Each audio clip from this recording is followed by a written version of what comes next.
हरिओम। क्या आप जानते हैं कि सनातन धर्म में एक ऐसा भी दिन आता है जब सिर्फ 24 घंटे ना पानी पीने से आपके जन्म जन्म के पाप धुल सकते हैं। एक ऐसा व्रत जिसे हिंदू धर्म में सबसे कठिन और सबसे शक्तिशाली माना गया है। जी हाँ, मैं बात कर रही हूँ निर्जला एकादशी की।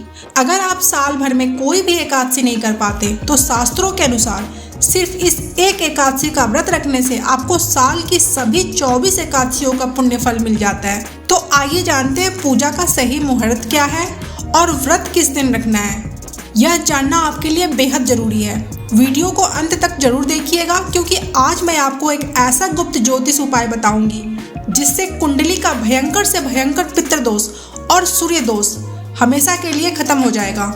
नमस्कार, मैं हूँ दीप श्री मिश्रा सनातन ज्ञान के साथ। सबसे पहले बात करते हैं साल 2026 में इसकी सही तारीख क्या है। हिंदू पंचांग के अनुसार ज्येष्ठ मास के शुक्ल पक्ष की एकादशी तिथि 24 जून 2026 को शाम 6:12 से शुरू हो रही है, जो 25 जून को 8:09 पर समाप्त होगी। उद्या तिथि के नियम के अनुसार निर्जला एकादशी का व्रत 25 जून 2026 गुरुवार को ही रखा जाएगा। अब जानते हैं इस एकादशी को भीमसेनी एकादशी या पांडव एकादशी क्यों कहा जाता है। महाभारत काल में जब महर्षि वेद व्यास ने पांडवों को हर एकादशी पर व्रत रखने की सलाह दी, तब भीमसेन परेशान हो गए। भीम ने भगवान श्री कृष्ण से कहा, प्रभु, मेरे पेट में वृक नामक अग्नि है जिसके कारण मैं भूखा नहीं रह सकता। कोई ऐसा उपाय है जिससे व्रत भी रख लूं और मुझे मोक्ष भी मिल जाए। तब श्री कृष्ण और व्यास जी ने कहा कि भीम, तुम वर्ष में केवल एक बार ज्येष्ठ मास के शुक्ल पक्ष की एकादशी का व्रत करो, जिसमें अन्न तो क्या, जल की एक बूंद भी ग्रहण नहीं करनी होती। यदि तुम यह कठिन व्रत कर लेते हो तो तुम्हें साल भर की सभी एकादशियों का पुण्य एक साथ मिल जाएगा। भीम ने ऐसा ही किया और तभी से इसे भीमसेनी एकादशी कहा जाने लगा। चूंकि यह सबसे कठिन व्रत है, इसलिए इसके कुछ जरूरी नियम है। सूर्योदय से लेकर अगले दिन के सूर्योदय तक पानी नहीं पीना। अगर आप बीमार हैं या बुजुर्ग हैं तो आप फलाहार या पानी पीकर भी व्रत रख सकते हैं। आपको एकादशी के एक दिन पहले यानी 10वीं तिथि को प्याज लहसुन छोड़ना होगा। अगर आप प्याज लहसुन खाते हैं तो एकादशी के दिन तुलसी के पत्ते भूल कर भी ना तोड़ें। पूजा के लिए एक दिन पहले ही पत्ते तोड़कर रख लें। अब बात करते हैं उस महा उपाय की जो आपकी बंद किस्मत के ताले खोल सकता है।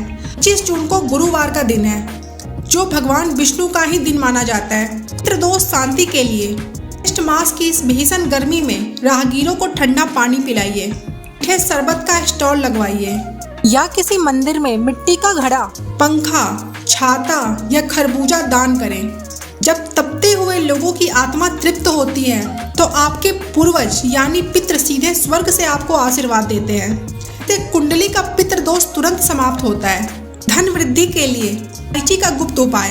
इस दिन भगवान विष्णु की पूजा करते समय 2 हरी इलायची और 1 चुटकी हल्दी एक छोटे डब्बे में रखकर विष्णु जी के चरणों में छुआ लें। पूजा के बाद इसे अपनी तिजोरी या धन रखने के स्थान पर रख दें। इससे पूरे साल घर में बरकत बनी रहती है। गुरु ग्रह को मजबूत करने के लिए पीले रंग के कपड़े पहनकर भगवान विष्णु को पीले फूल चढ़ाएं और विष्णु सहस्त्र नाम का पाठ करें। इससे कुंडली का सूर्य और गुरु ग्रह मजबूत होता है। इससे नौकरी और व्यापार में आ रही बाधाएं दूर होती हैं।